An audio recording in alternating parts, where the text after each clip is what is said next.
ગુપ્ત સામ્રાજ્યના પતન પછી ઉત્તર ભારતમાં ઘણા રાજ્યો વચ્ચે સત્તાની લડાઈ ચાલી રહી હતી.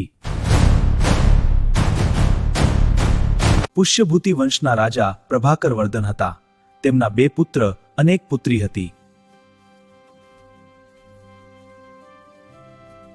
માલવાના રાજા અને ગૌડના શશાંકે હુમલો કર્યો.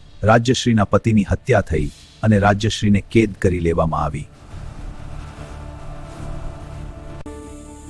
માત્ર 16 વર્ષની ઉંમરે હર્ષવર્ધન રાજા બન્યા.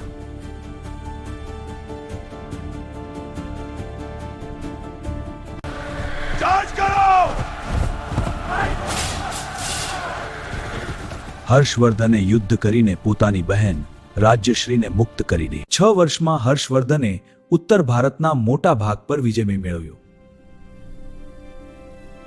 પરંતુ દક્ષિણ ભારતમાં ચાલુક્ય રાજા પુલકેશિન દ્વિતીય સામે હર્ષને હાર મળી.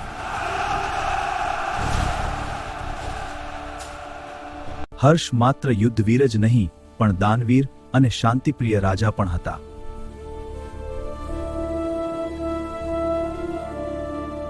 દર 5 વર્ષે પ્રયોગમાં મહામોક્ષ પરિષદ યોજાઈ, જેમાં હર્ષ પોતાનો ખજાનો દાનમાં આપી દેતા. હર્ષવર્ધન એક મહાન લેખક પણ હતા.